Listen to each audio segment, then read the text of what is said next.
The package, what I really mean to say is, ain't no off season.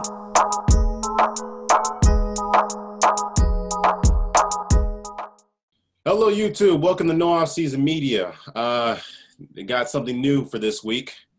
Actually, I'm posting 2 videos this week, which is pretty interesting. But let's get down to business. I have a great friend of mine's.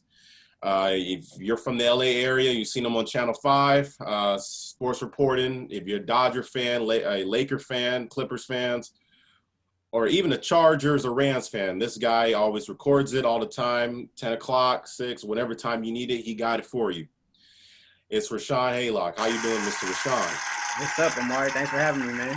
It's great to have you. I mean, thanks to my cousin, I'm glad to meet you. Yeah, it's been great. But overall, you know, we're both going in I'm going in your exact same field as far as radio and broadcasting. You know, you have been covering sports for how long, can I ask? Let's see. It was 2013 was the year I started doing sideline at Fox. But prior to that, I was doing like a bunch of like local cable and internet radio stuff. So I mean, you can take it back really to '05, to be perfectly honest with you. I was only 5 years old in '05. Nice. That was a while ago, man. When I was 5 years old, I ran away from school when I was young. I walked away to my mom's job when I was that young. And everybody's like, why are you so smart? My mom's job was like, 3 miles away from the school. 3 miles? 3 miles away from the school, yeah. And I was in kindergarten. As a 5-year-old, you did that? Yeah, 4 or 5. So I was walking home. I was walking because nobody picked me up that day. And I was walking. I was like, you know what? Like, nobody's picking me up. I'm gonna walk to my mom's job because when you're little, you're a little observant.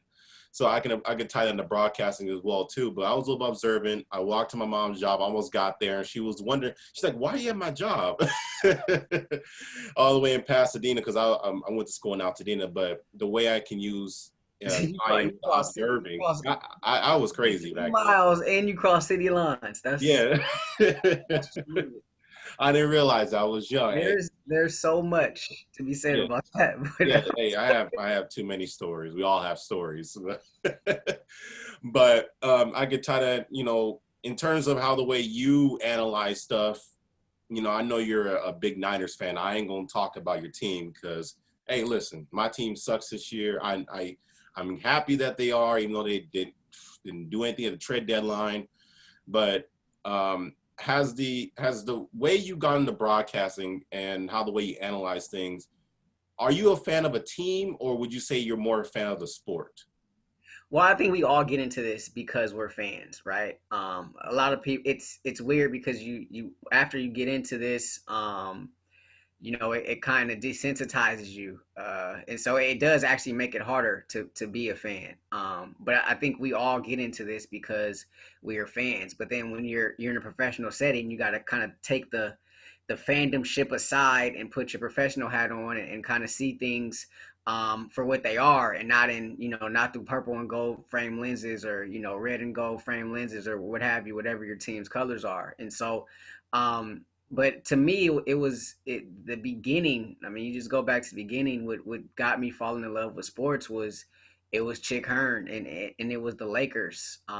And so like I remember, as a 4-year-old, while you were crossing city lines, I was literally parking in front of the television whenever I heard Chick come on. I'd hear his voice, and then that correlated, with Laker games and stuff for me. So then, if it was Chick, then it was, it was Magic, it was Kareem, it was Worthy, it was Byron Scott, it was all these guys, Shaq, Kobe, what have you. And so, I developed a correlation then, and it just kind of carried over to Vin and the Dodgers. I was a big time Dodger fan growing up as well. And it just carried over, and all of a sudden, you're flipping through channels, you're watching different sports. Right? If there was any athletic event on, I was watching it, whether I knew it or knew the player, the person, the teams, what have you. I was watching it, a random lacrosse game on a Saturday on Channel 2. I was watching it. If it was bull riding, I was watching it. Tennis, I was watching it. And whatever it was, I remember waking up early, 6 a.m. at times just to watch the finals of the French Open or Wimbledon. Never been a big tennis guy, but that it was just, it was on, so I was watching it. And so yeah, I mean that was kind of, I've always kind of been into sports, from the very beginning. Is like, let's say you said you work for Fox, right?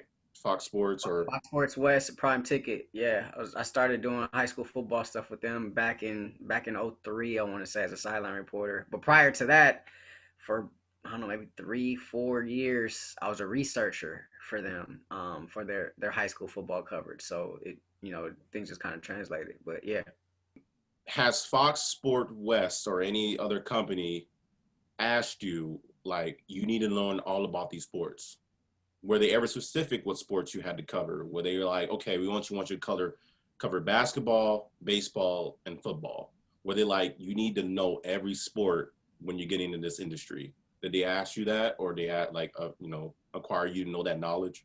I mean, I think that's a given. I think that's just part of the job description. I mean, for the most part, like, I knew that, when I got there, I kind of developed this reputation for being a high school guy. So when I got there, I kind of knew those were going to be my responsibilities. And so the first crack I got on TV was, analyzing high school stuff on some of their, whether it's like a UCLA post game show or a Ducks post game show or something. If there's like a preview to signing day or whatever, that was kind of my first crack. And my very first game was a high school basketball championship game, and then that led to some college basketball, and which eventually led to me getting the full package of high school football and college basketball. And so they put you in these positions. They expect you to know this stuff. That's part of the job description. That's part of being a professional, doing your homework.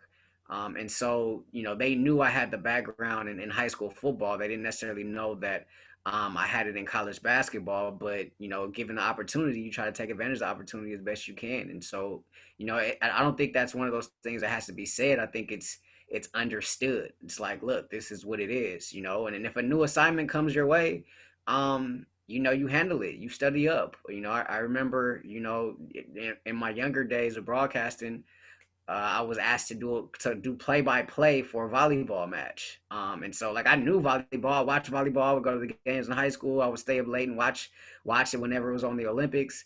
But to see it, to watch it, but then to actually call a game, those are two different entities. So, you find yourself researching and studying up on the rules and things of that nature, and even calling some colleagues that are familiar with the sport, and just trying to get a grasp on it, and things, what to say or what not to say, the verbiage, because you want to come off as being a pro. You don't want to come off as a know-it-all, of course, but you want to come off as a pro, and someone that people are watching will be able to watch, listen to, follow, and most importantly, trust, right?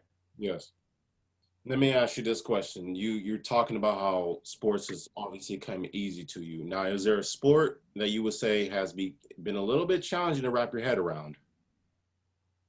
Of all the sports that I've covered, I mean, I've been Right. wrong. If you want to go more in depth, probably history wise.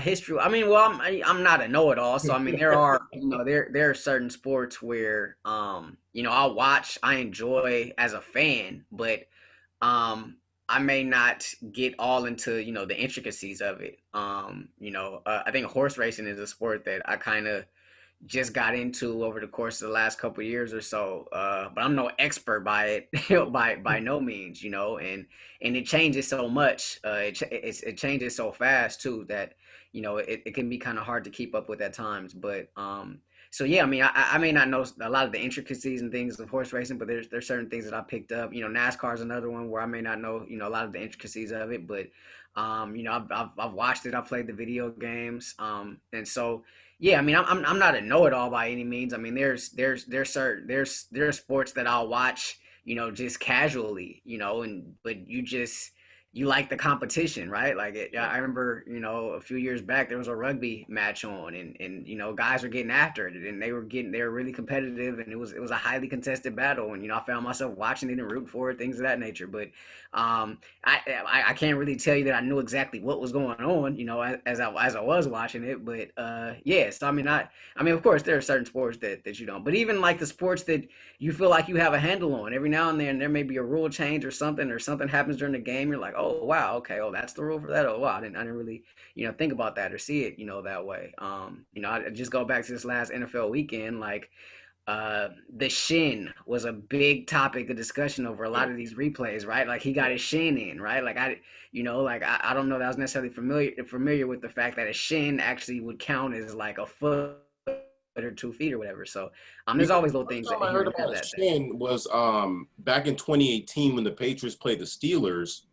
They lost that game. It was 17-10, and Cordero Patterson was running the football, and it should have been a first down, but they call it 4 down in inches.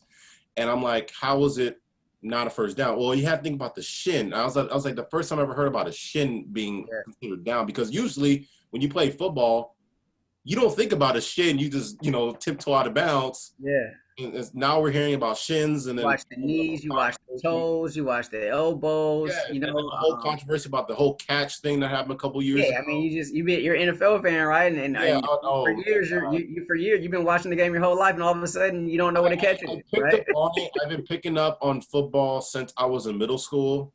Um, I wasn't a huge fan of it when I was growing up. I was more into like Mario and Luigi and Super Mario Brothers, and yeah, I was caught up. Okay, I was caught up with SpongeBob. I was caught up with the Nicktoons, the Cartoon Networks of the world. I was caught up. So, when it comes, that's why I asked you about what sports is hard to analyze, because people consider me as a football know-it-all.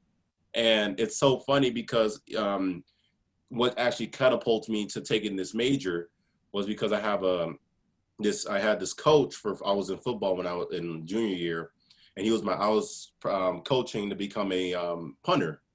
And this my punting coach, he wrote on my yearbook when I was a senior. He said, "Man, if you put as much effort in as you put into knowing all them sports and all them analyzing and all those stats, you can go somewhere." So a couple years ago, I was, you reminisce. When you're out of high school, you reminisce about the good times you had. My high school wasn't that great, but you reminisce on some of the teachers. But I was reminiscing, just go over the yearbook, and I was like, he said, if you put the much effort as you do in the sports, that you can make it. And so that's where I am today with the Yeah, whole thing. But I'm sure I've heard that maybe once or twice in my life as well. Growing up, well, you have another one here you because put as much effort into it as you follow this team or that team or whatever, then yes. yeah, I No, was I follow the whole entire thing. It's like, well, I have Sunday ticket, but I watch all the games whenever I need to. And people would sometimes get mad at me when I was in high school. It's like, and even my girlfriend, if she was here, she'd be like, is sports the only thing you could talk about? I was like, yeah.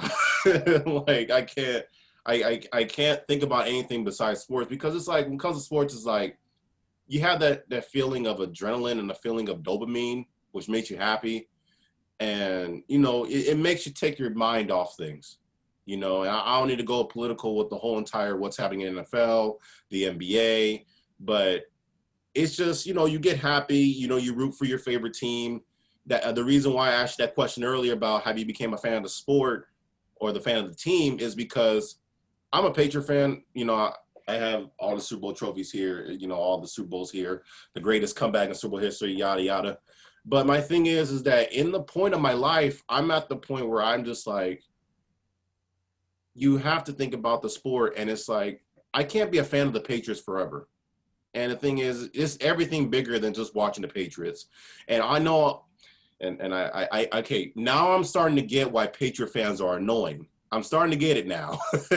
When we didn't trade nothing at the trade deadline, and we didn't trade Stephon Gilmore. Now I've been barking and saying, can we trade this dude? Because I want new players. I want younger players. I see Patrick Mahomes. Well, Lamar Jackson's regressing, and Aaron Rodgers and Deshaun Watsons and all the mobile quarterbacks. All these pocket quarterbacks becoming obsolete. And then when you think about it, it's like, why can't that be on our team? And the way I can compare the Patriots is the Spurs of football, because what's up with the Spurs? They don't have a 3-point shooter except for DeMar DeRozan, correct? Then what's with New England? Well, they're a system type group that would rely on defense, and that's what Greg Popovich does, is rely on defense. And that's why I call them the Spurs of the NFL, because they have old coaches that have these old systems, but they necessarily don't go in the same direction as the league is going. And I'm starting to notice that with New England. And, you know, I'm not necessarily saying I'm going to hop off the Patriot like bandwagon, because I never have been, but I just want better for the team. And I know Belichick is like, you know, we could say he's the greatest coach of all time. Some people can say it's Bill Walsh or the head coach in Miami, Don Shula. We can say all these other coaches, but we have to agree he is the best coach in the NFL right now, and there's no disputing that. So that's why I asked you, was you know, a fan of the team or a fan of the sport? Hey, if I can just turn on an NFL game, I'll be happy. We can have the Jets playing against the Lions, and I'll still be happy. I'm just saying. But speaking about the teams, you are a big 49ers fan, as I did allude to earlier. Now, I'm going to ask you a very great question. And I know you don't cover the 49ers, but just as a fan's perspective. Now, you do know New England traded Jimmy Garoppolo over to the 49ers for a second-round pick in 2017, 18, whichever one it was. Now, are you kind of, how can I say this, sick of Garoppolo a little bit? Or you can say, like, he's too injury-prone? I know he did lose the Super Bowl for you guys. I mean, I picked you guys to win. You cost me my money. Thank you guys for that, by the way. But have you kind of been sick and tired of Garoppolo with the whole injuries and everything? I mean, it's I won't say I'm sick of him because of the injuries. I would say Probably the inaccuracy. I would say it's funny. I do a podcast on the Niners with former Niner Eric Davis, who was part of that Super Bowl team they had in '94, and this was a huge topic of conversation on our latest pod after the loss to the Seahawks. And then on our next pod that's going to come out, previewing the Thursday night game against the Packers, we really got into the whole Jimmy G conversation. And we talked about him a lot during the offseason. I haven't been like, you go on Twitter, you go on social media, you even look at the national media, right? Like, they were all ready to get rid of Jimmy, throughout the course of the offseason. I would say I've always been pro Jimmy. I've always took, a lot of that fodder for what it was and just fodder. I never put, a lot of stock into it. Never really paid much attention. I always thought it was a bunch of overreacting. But I will say Sunday made me think about things a little bit differently. And then even talking, to my partner Eric Davis on the podcast yesterday, it really started to change my mind a little bit more. I think it's you look at Jimmy and what he brings, and then you look at another quarterback like, say, Justin Herbert. I've been watching him a lot, right, covering the Chargers, and I'm like, the Niners don't have that guy. Yes. And Jimmy has his shortcomings, and I know Kyle Shanahan has been able to, or has tried to make up for some of those shortcomings. Some of it is the system, but they're like, it's not even the injuries, but I just kind of got to, now it's like how you alluded to earlier, maybe some of the inaccuracies, just the inconsistency. There's this narrative going around, and I've seen it where it seems as if he's the type of quarterback where things have to be laid out perfectly for him to have success. When there's a little bit of duress, when there's some issues going on, when things aren't perfect, then he tends to struggle a little bit. And then on top of that, he stares down receivers more than most quarterbacks I know at the pro level. And so there's just an accumulation of those things. And I think for that reason, I said it on the pod, like, I don't think we're going to see him at all this year. And my partner took it a step further. He thinks he's done in San Francisco. But let me tell you this, and I'm thinking about this now. When it comes to Jimmy Garoppolo, I can tell why he doesn't fit in Kyle Shanahan's offense, and I'm gonna tell you why. Two things. I'm gonna use Belichick and I'm gonna use Kyle Shanahan. What does Belichick do? Well, obviously you said that it's best when the team is perfectly aligned, right? What Well, does Belichick? it's not even the team being perfectly aligned. It's the atmosphere. It's that first read being there. It's the pocket not breaking down. It's the play working out exactly how it's drawn up. Yeah, And if it's not, then then you have disaster. you see some of those struggles with Jimmy because he doesn't necessarily have the ability to adapt, and he's not athletic enough to be able to extend plays and make things happen. What I was getting to alluding with Jimmy is the thing is that we have to realize with Garoppolo, and this is why I compare with the system he had with Belichick and the thing he has with Kyle Shanahan. With Belichick, he requires, or Josh McDaniels, let's be real on it. What does Josh McDaniels and the Patriots offense like to do? Throw it to the wide receivers, short passing game, right? And throw it to the backs. Kyle Shanahan's offense, run the ball, throw the ball over the top.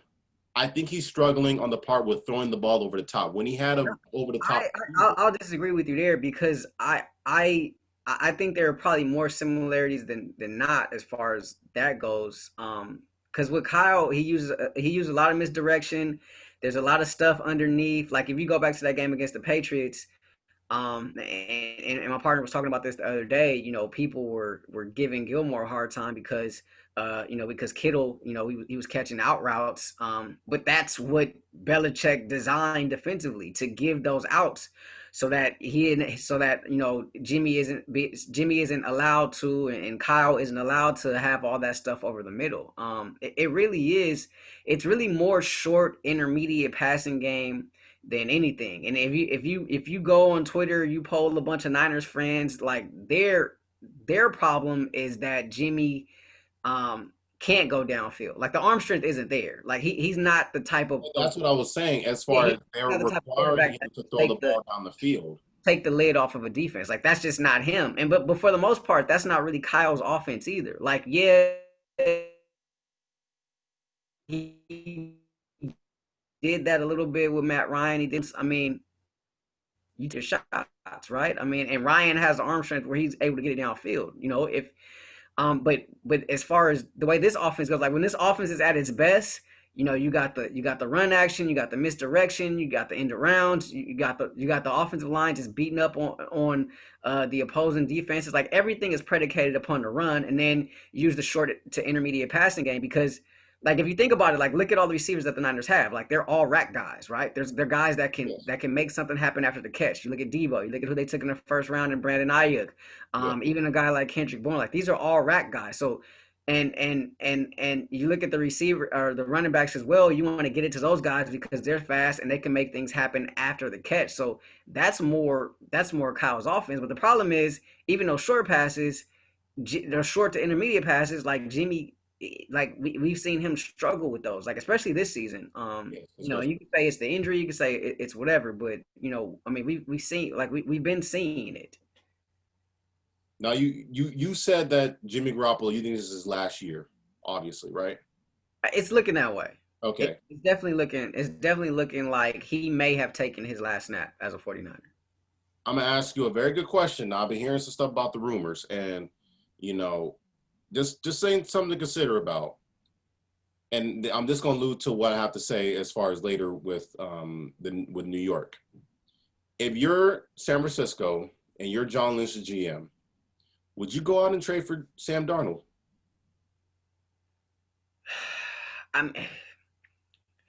That's a good question. I don't know. It's funny. I forgot what I was watching, but somebody said it the other day, like if Sam Darnold was a quarterback, then Niners would have a Super Bowl right now. And I honestly, I don't know. It depends on what the asking price is. In all honesty, pick or a first round pick next year.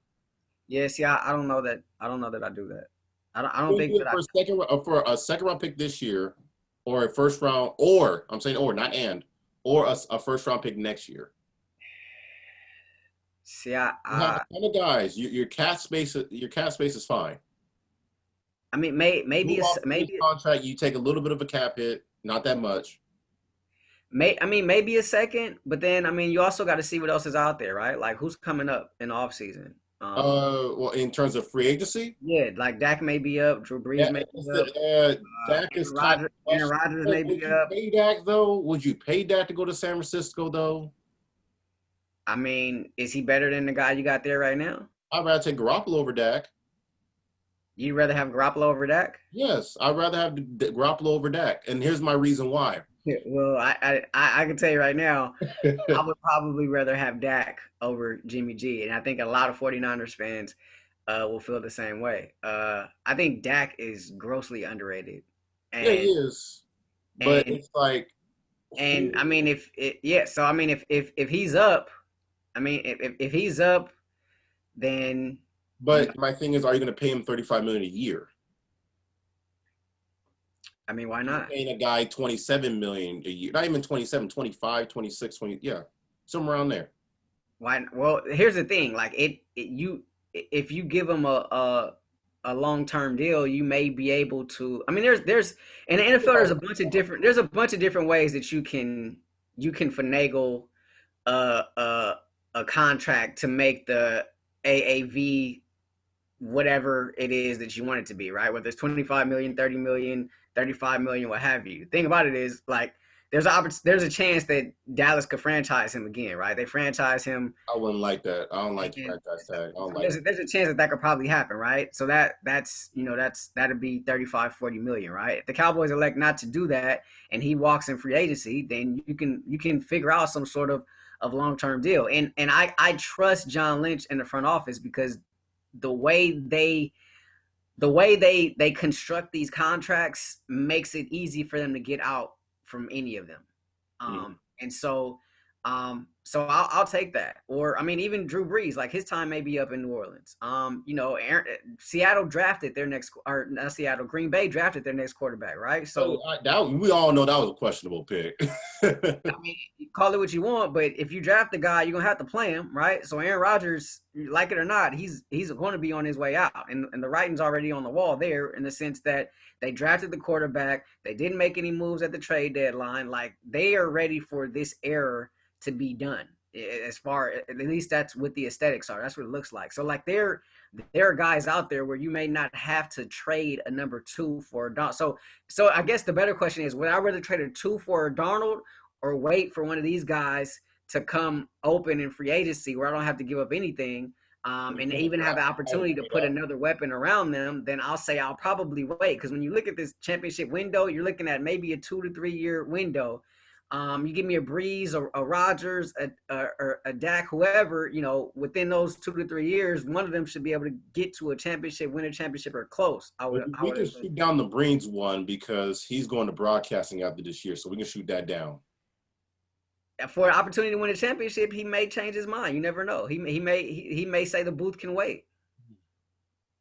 That's good. I mean, I don't know. That's difficult. That's difficult. You never know. I mean, well, you tell me. Does he have a better chance? You look at the rosters, the way they're set up right now, right? Okay. I'm talking about healthy, right? Yes. Does he have a better chance returning to New Orleans and winning the championship there next year, or a better chance in the Bay winning the championship with the 49ers? He has a better with chance both rosters whole and healthy. With both, yeah, I know the Niners are banged up this year. I know New Orleans has had their injuries. Both rosters whole and healthy. Who does he have a better chance to win a championship with? In terms of you want to win a championship, you go to San Francisco. Well, that was the question. I know. In terms of winning the championship, but I'm saying if I know what Drew Brees is going to do, he's going to stay over there. So. Chemistry is one of those things that you say when you're losing, right? Oh, our chemistry was bad. Like chemistry is able to create itself, and one of the ways you create chemistry is by winning. Now, would you go get a Jameis Winston? That I don't know, but I have honestly thought about that. Mm-hmm. And I'm sure that's going to be a huge topic of discussion on our pod over, if not before the season ends, maybe some off-season fodder. But that's something I thought. The only thing that bothers me with Jameis is the turnovers. But I mean, he's a starter in this league. You can't tell me he's not a starter in this league. I know everybody talks about, oh, he's 30 for 30, yada yada. But I mean, he can play. But the turnovers are a scary thing. I would have liked him if he would have went to Pittsburgh. Yeah, but I think he's in a good place. I think Sean Payton is good with quarterbacks. I think he's in a good spot. Now, a year from now, I mean, I don't think Pittsburgh is a bad spot for him, but I think he's in a good spot with Sean. But who knows? He could be the next man up there, or who knows? I mean, Pittsburgh could end up being a landing spot for him at some point, because I mean, look at Big Ben. I mean, you don't know how many years he has left there, and they're already talking about maybe Haskins going there and being the next guy there. So I mean, I don't necessarily buy it, but that's just what they're saying. I don't even know what to make of Haskins, but let's switch over. Let's switch over here. We're gonna go from San Francisco and go to New York. Now, I did ask you this question earlier, and I'm gonna ask you again. If you're the Jets GM, what do you do as far as the Jets? Do you trade Darnold and draft Trevor Lawrence from Clemson, or would you keep Darnold and build around him with more draft picks? You get a lot of more teams giving you a lot more offers. Let's say at New England, let's say at Jacksonville, let's say at New York, let's say even Indianapolis. Believe it or not, we could say Indianapolis could trade up there. What side are you taking? Yeah, I there's going to be a market for Sam Darnold without a fact. And so I can tell you right now, in that fan base, we did a crossover podcast when the Niners played the Jets earlier this year, and I was on the Jets pod, and they're over Darnold. But they are the most insufferable fans in the world. I mean, you talk about a Jets, Mets, Knicks fan. I mean, I don't know if it gets more insufferable than that. But just the pulse of the people that show that I was on, they were completely over Donald, and I couldn't believe it. Just for the simple fact that you look at everything that's going on there in that organization. Yeah, and because of that, I know this isn't really answering your question, Amari, but it doesn't matter, right? Like, that organization is a mess. Right? I mean, if I'm the Jets, I would get rid of him because it's best for him. Well, yeah, I mean, of course, right? Like I'm being a SoCal guy. Like, I would love to see Sam Darnold succeed. He's a young man I covered in high school. I watched him at USC. Like, I would love to see him in a place where he could succeed. But as far as the Jets go, like, that thing needs to be gutted. Like, anytime your organization, anytime people are cheering when they walk out of the door of your organization, that means there's a problem there. Like, there's a serious problem there. And so, like, that thing needs to be gutted from the top down. And so it doesn't matter if it's Darnold there, it doesn't matter if it's Trevor Lawrence there. Like, they're going to continue to have these issues and these problems because there's a bad run organization. Like, they need to fix that thing from the inside out. And until they do that, it really doesn't matter who's playing quarterback or running back or tight end or the defensive line or whatever, because it's a mess. It's just a bad situation. It's a losing environment. Would you say it's the worst environment in the NFL? Absolutely. Oh, so you're gonna take that? You're gonna take that over Cleveland? Look at Cleveland this year. Have you seen who they played? It doesn't. You only play the teams that's on your schedule. Okay, I understand that, but I'm okay. People were saying the same thing about the Niners last year. It was like, it was like week 9, and people were still questioning, are the Niners for real? They were like 8-0. Like, is this team for real? I never questioned the Niners because obviously that's all they only play the team. You can only play the teams that are on your schedule. You look at Cleveland, like they've made, like, you can say that they've made some strides, right? You can say they've done something, like the Baker Mayfield pick at number 1. That was a little bit questionable, but look, it's working out for him for the most part. Myles Garrett at number 1, he's if not the top defensive end in the league, he's one of the top defensive ends in the entire league. You're able to get guys like that. Cleveland has become some sort of a destination of sorts, right? You bring in a guy like Jarvis Landry, Austin Hooper signs there. He signs the richest contract for a tight end at that time. Last offseason. I think Cleveland is in a. I think Cleveland honestly is in a much better position than the Jets, and they're in the process of being able to turn that thing around. The only thing that Cleveland has going for itself is all that negative mojo from years past. Like, there's certain things, like, I really believe there's certain things, certain organizations, there's just things that just haunt them. And that's kind of been their issues. But you look at what they're doing this year. Is this a playoff team? Maybe not. They play in a tough division, but I mean, you have to admire the strides that they've made this season. Oh no, I got Cleveland making the playoffs, but I'm I just don't know. saying as I don't far know. as I'm not going to go that far. I don't know. I don't know yet. I don't know. I'm I not. just don't. I don't try. The thing is, I don't know what's happening. Okay, you can count my team out. We can count them out. So you can count out the Jets. So, but the fact that you have Cleveland making the play, so you're saying a playoff team is in a worse position than the Jets. Pittsburgh was dysfunctional and they made the playoffs. Pittsburgh is a well-run organization. What about in 2017? What about in 2017? They were like the worst dysfunctional team ever, and they made the Okay, playoffs and got lost to the Jags. you have infighting, but like they make the play. They're a perennial playoff team. Like yeah, there's infighting. And guess what? They got rid of everybody. Now they're the toast of the NFL, right? Yes. Out of the three killer bees, two of them are gone. Big Ben's back, and now they're the class of the NFL, at least through the midway point of this 2020 season. But my thing about Cleveland, just to go back on Cleveland, my thing is the quarterback. And I'm not necessarily holding him up to the standards like what happened with Johnny Manziel and the previous other quarterbacks. But when you're sitting there dancing and everything and doing whatever after you beat the Bengals, because you threw 5 touchdowns against the Bengals, and let's keep in mind a prime wide receiver that you had, you threw a pick and he got injured. That's a whole different conversation. That has But you're not dancing when you get blown up by 31 or 32 points by Baltimore and Pittsburgh. That's an entirely different conversation. That has nothing to do with the organization. Like that's a Baker Mayfield thing. And like you and Colin and the rest of y'all can take all that up with Baker all y'all want. that has nothing to do. I'm just saying like this. I'm not gonna say that. I have a problem with Baker, but obviously. He didn't show. I completely understand. Like it's kind of the front running. It's the front running demeanor, the front running attitude. Like I understand that completely. Like I get you on that, but that has nothing to do with Cleveland Browns, the organization. You might be right. Like that's your quarterback. That's the face of your franchise. That's one thing. Whatever. That's his. Like the face of your franchise. The way he acts, his demeanor on field, like. That is what it is. That's a whole separate conversation. That has nothing to do with the organization. And he's built for Cleveland. That's all I gotta say. I tell you what, before Baker Mayfield got there, were we talking about Cleveland? Like we're at least talking about them now. Oh, right? We're talking about how bad they were, but we weren't talking about them like the way we are doing them now. Exactly. And the only reason why we're talking about them now because of what has happened with they got too many stars there, so obviously we're gonna talk about them. So, yeah, I think they're.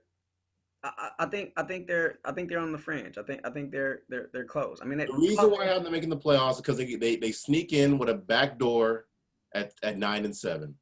I mean, that's saying. I mean, look, it's possible because that's saying the North is going to get 3 teams in, just like I feel like the NFC West is going to get 3 teams in. I almost had them going 4 until the 49ers got injured. Yeah, I mean, you look at those are the top 2 divisions in the entire NFL. The AFC North and the NFC West. Those are the top 2. So, I mean, and from that standpoint, it makes sense that you would have them in. I'm just not willing to go there yet. Okay. I have make the playoffs, but it's a 7 seed. They sneak in. They sneak in. No, that's fair. That's beyond fair. That's my only expectation of Cleveland. We'll see better, but maybe OBJ played the last game in Cleveland. Who knows? I don't know where he's gonna go. Well, no, all this talk about they're better with OBJ, this, that, and the other. And Las Vegas went out there and told them how good they were. So I mean, Vegas had their best defensive performance of the year. So yeah, that's what I was alluding to earlier with the whole Baker talk. Yeah, you take that for what it's worth. Yeah. But you said Vegas, so we're gonna go to a divisional rival, Vegas, and that's the Chargers, and another rival, the Chargers, which is the Rams. You have been to practice for them, haven't you, today or when the Rams? Yes. No, they are on a bye this week. They don't practice on bye? I was at the Charger facility earlier this week, but the Rams after Wednesday, everybody's got to go. Only the coaches and stuff can be in the facility. So from Wednesday on, that's per NFL rules, they got to be gone. And so, but I was at the Charger facility earlier this week. But I have been to Probably a handful of Rams practices this season. Going back to training camp, I was at quite a few, and then even once the season started. We had conversations back in week 2. I told you, hey, this rookie looking pretty good against the Chiefs, and you rebutted against me, but I'm not getting mad about it. I said, hey, I think they should start him over Tyrod Taylor, and then I got the news on my phone that he got broken, the punctured ribs, and then the next week after that, then he's not going to play, and then I think he played against the Panthers to have 3 turnovers. He plays the Bucs. He looks pretty good against the Bucs, but they lose that 1 possession game. Are you kind of shocked at the way Herbert's been playing? I know you've been at Charger facility. Have you been shocked how the way he's been playing? I am stunned. Like I saw, like I'm not gonna say I saw a whole bunch of Oregon games, but I did see him a little bit at Oregon. I remember even going back to his junior year when they were talking about, if he should leave early, this, that, or the other. He decided to go back.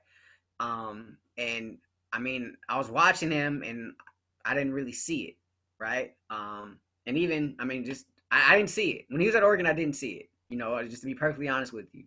And I thought there were 2 quarterbacks in this draft. I thought that if you go back to the offseason, like in conversations that I had, my whole thing with the Chargers was, if you can't get Tua, Burrow wasn't going to be there. If you can't get Tua, then bring in Cam, bring in some free agent quarterback, and see what you can do that way. But he was there at 6. They took him at 6. I thought it was a bad decision, and sitting here with egg on my face, like the legit. Like, and even I was, and even like you alluded to it earlier, like I've been a little reluctant to kind of, go there. But I want to say over the last week or two, like like he's changed my mind. Like he's continuing to do this. And then you just see some of the, some of the records and things and names he's been mentioned with, like he can play, like he can. I remember watching Hard Knocks and like, some of the defensive players on the side, like, oh wow, Ten can throw that thing, blah blah blah, like, what I mean, like, and so so you thought since they're on Hard Knocks they over there acting. Well, I mean, that was a little eye opening because the players were actually saying that, but like I kind of wanted to see it, for myself in a game situation, and so. And then when we talked after the Chiefs game, it was like, okay, well, he didn't have time to think about starting this game. Like, they just shot him in there so he could play. Like, what's it going to look like when he has a whole week of preparation? And of course, that Panthers game, he didn't look great. But he's bounced back from that. And look, he doesn't deserve this record that he has right now. But this Chargers team has, by historical, in a second. Yeah, by historical proportions, they've reinvented new ways to lose games. It's incredible. And so you kind of feel for him in that regard, but he can throw the deep ball. He's elusive enough where he can extend plays. He will run over you in traffic, which I don't recommend. Neither do his coaches recommend. They talk to him about that. But the kid, you hate to throw out like total package, but like he's really good. Like he looks like he looks like he's going to be a guy in this league, and the Chargers may have a quarterback. I've been thoroughly impressed. Give you a little stat. The Chargers have lost 14 one-possession games since the start of 2019. Yeah, they're 3-14, right? They're 3-14. 14, some number like that. 3-14 in games decided by 8 points or fewer. Yes. Since the start of 2019, right? And you just look at this season, all of Herbert's losses, they've all been that. Now let's be fair here. Like I know a lot of Chargers fans, they are upset with Anthony Lynn, obviously as a head coach. They were hoping that he would get rid of his defensive coordinator. I was asking, do you think he's on the hot seat? I mean, if you're not winning, that seat's just gonna get hotter and hotter. And he admitted that earlier in the week, or after the loss to Denver. But like honestly, and I said this on KTLA the other night, like there's enough blame to go around, right? Like that loss against the Chiefs, like granted Herbert's first start, but they were in control of that game, right? It wasn't until he threw that interception that game completely got flipped. You go to New Orleans game, Herbert puts in a position to win. You got a field goal at the end of regulation. Bang, right off the post. You Yeah, go Michael line, Badgley was. move, right? And then last week against Denver, the defense just couldn't close it out for him. So it hasn't all been entirely on the defense. I know people are at Gus Bradley's head right now, at his throat. They want him to go, just like Lynn got rid of his offensive coordinator after week 8 last year, Ken Wisenhunt.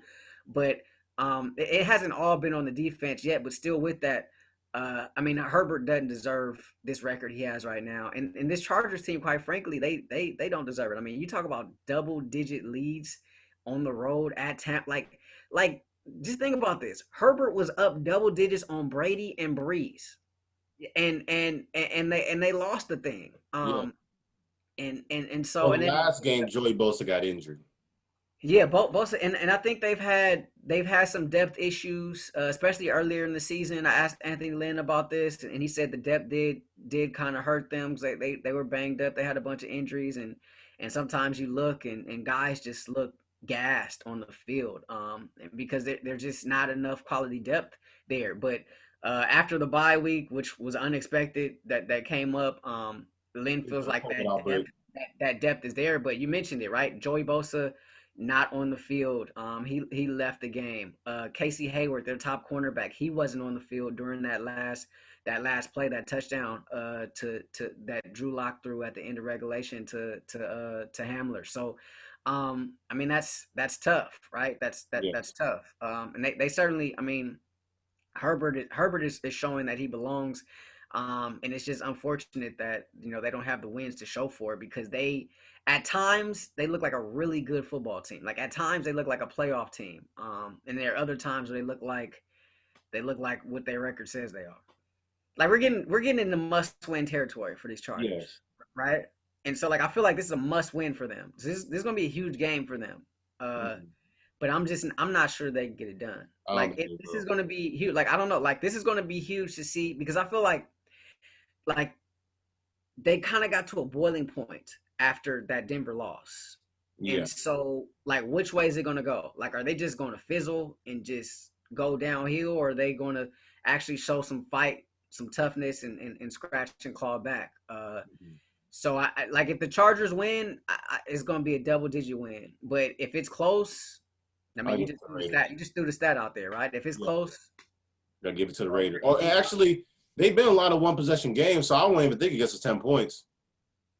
Yeah, I think. Yeah, but I think if they win, they got to win by double digits. I don't think they're winning a close game. Yes. I think if the game is close, then we're talking about another Chargers loss here. Yeah, it looks like that. Let's go on the flip side and talk about the Rams. They didn't look too well against Miami. I kind of called it on my video last week. I said, let's not forget Super Bowl 53. Who was the defensive coordinator who shut down the Rams in 2019 in the Super Bowl? And I said it was Brian Flores and Belichick. Right before he took the job. Yeah, it was B-Flow. And I said, this is a really bad spot for the Rams. 4 turnovers by Goff really didn't help him on the team. Going into this game, Sean McVay had some concerns, and he wasn't as quick to. I know, a lot of the writers, a lot of media was kind of quick to write off this Dolphins team, and he was like, "Whoa, pump your brakes! This is a really good team here." And so I think he was legitimately concerned going into this game. Now because the Bears gave him the blueprint in 2018 how to stop him. And that's what New England did when they played him in the Super Bowl. Yeah. So every team, when they play the Rams, they use that blueprint. So what they do is they go up to Jared Goff, they try to get his face, get him off pressure. He likes to roll out of the pocket a lot. We've seen that a lot. You keep him in the pocket and keep him contained, let him throw for over 40 to 50 throws, they're not going to win the game. Yeah, because they want to run at the end of the day, right? Because that run sets up the play action. If Goff's not play action, and if the play action game ain't there, then Goff's not there. Goff struggles. Yeah, absolutely. And so, look, You don't have to tell me about the Dolphins, right? I saw what I Yeah. saw what this team could do. You know, like there was like a part of me was like, okay, is this aberration? Is this Jimmy G not shouldn't be in the game? Like, you know, Yes. like how much of this? Like I had a hard time, you know, trying to weigh it all. You know, like and Are then you you talking got about week 6 when they played the 49ers? when they played the 49ers, right? Okay. And you got Brian Allen fresh off the practice squad. He just got picked on, right? They Yes. picked on him. And so but you look at this, so I'm like, okay, is this aberration or what? But a couple things, right? This defense is really good. B-Flow, obviously a defensive guy, right? Brian Flores, the head Yes. coach. And then they also were coming off a bye. So they had really 2 weeks to prepare for this Rams team. So you had that going for you for Miami.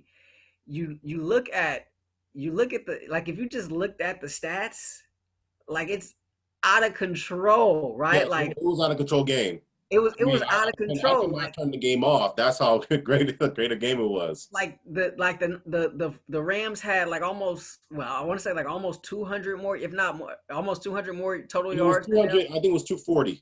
Right? 40, More total yards. Like it was like it was so loud, and then Tua doesn't even throw for 100 yards. No, and Like he it was so lopsided that, like, if you just looked at the stats alone, you would think that the Rams won that thing going away. But then you look at the turnovers, and yes, then and then the okay, and then turnovers you that talk about happened. you And talk about an first downs as opportunistic well too. defense. Yeah, I mean, you talk about an opportunistic defense that got after Goff. They hit him. You know, he had, like, it was just a spiral down effect for him. And you know, and you mentioned it, like when he throws the ball a lot. If he has over what 50 attempts, he's on 4 in his career, I believe. Yes. Is that so? Like when he's throwing it a lot, that doesn't bode well for the Rams at all. And you know, this one is strictly on the offense. I mean, defense did its job. You know, defense did what they're supposed to do, going up against a rookie quarterback in his first start. I mean, Tua didn't really look like much out there on Sunday, but the offense just could not figure it out. And every time you thought maybe, okay, here's something, here's a chance, then that Miami defense came back and made a big play. So now, look, the Rams got a week to think about this. They're on a bye, and then you come back and you play Seattle. But this is the first loss, if I'm not mistaken, the first loss for the Rams outside. Oh no, they lost to Buffalo. They lost. Yeah, they lost to Buffalo. Yeah, they lost to Buffalo. The reason why I didn't trust the Rams in the spot is because they played Miami. They played Miami on an early game, but you have to think about the week prior. They just played a Monday night game. Yeah, So, it was a short week, and the yeah. coaching staff talked about that as well, it being a short week. Then you play in that, basically that 10 a.m. window. You go down there in Miami. So that's something that definitely wasn't in their favor. But I mean, look, you got to give Miami its credit. I mean, this team looks like. I mean, I heard somebody say the other day they think they're a playoff team. I think they could be a playoff team. It's just I have to see what I get out of Tua. I need to see Tua for 2 more weeks. Yeah, and that Rams defense has played, you know, I mean, they They haven't were really lights out. streaky defense. Yeah, but I mean, they played fairly well for the majority of this season, and so, you know, they've made some they've made some other quarterbacks, you know, kind of look silly. So I mean, we'll see. I mean, it was Tua's first start. I mean, anytime you got to go up against Aaron Donald on your first start, I mean, that's tough, right? Well, they got one more Eastern time zone game, and that's it. The Rams. Yeah, the Rams. Well, I mean, you look at what they've already done, right? I mean, how many East Coast trips have they had so far this season? They had Philadelphia, they had Washington, they had Buffalo, Miami, and Miami, right? So like, but it was like 3 of their first 4 all those games. were 1 o'clock window.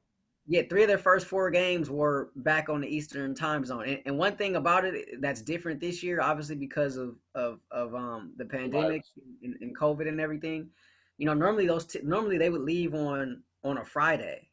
But because of that, you don't want to be in the next city for too long. You just want to get in and get out. They leave on Saturday and then they come right back.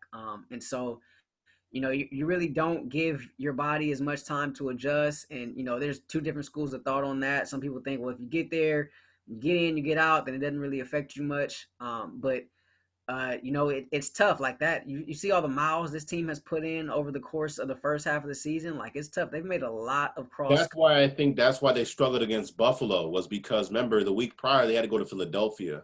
Yeah, and then that was back. Yeah, that was back to back. And normally in a situation like that's another great example. You would stay out there, right? Yes. And that's actually what the 49ers did this season. They were in West Virginia. They stayed in West Virginia. They had to play at MetLife Stadium back-to-back weeks, but they stayed at West Virginia. And the reason why they were able to stay in West Virginia and not have to come back is because they had a resort pretty much all to themselves, right? As opposed to staying in a hotel or this, that, and the other for the course of a whole week. Like, they had that whole place to themselves, so that's why they were able to do that. But yeah, but next time when I have you, I'm gonna have to teach you about betting lines. But thank you so much for being on, though. Thank you so much. I know. Hey, I appreciate it, Mari. Thanks for having me, man. Yeah, no problem. I believe you're. Do you have anything to say? Instagram, Twitter? You want? I'm on Twitter at Haylock, and then Instagram at Watch Ray. And then you can, just holla at me. When can they catch you on KTLA 5? When can they catch you? DMs are open. KTLA 5. Let's see. Typically, I cut like you said, Amar. I cover the Rams and Chargers. So whoever's home that week, typically I'm there at SoFi on a Sunday, and then college football is starting now. So SC starts on Saturday. So I'm scheduled to be down there at the Coliseum bright and early, 9 a.m. kickoff for that one. And so I think some 11 or 12 hours would have passed by the time you see me on the 10 o'clock news later that night. But I would love to come down there and see you, but yeah, so USC football starting, UCLA football is starting back as well. Pac-12 football is back. So yeah, it looks like I may be in the mix for some of that as well. So yeah, man, it's been good. People down there are good. And I'm enjoying it down there at Channel 5. So it's been a blessing for sure. If you see this man, ask for an autograph. But thank you for. You don't want to tarnish the paper with my autograph, believe me. No. I gotta get a picture of you right over here. I might have to take all this down and have your signature right here. I know the great Mr. Haylock, Mr. Rahshaun. I know the greatness right there. Well, you know that, Rahshaun? Yeah, I know him. Far too kind. Appreciate it, my man. Keep up the good appreciate work. You, though. Yeah.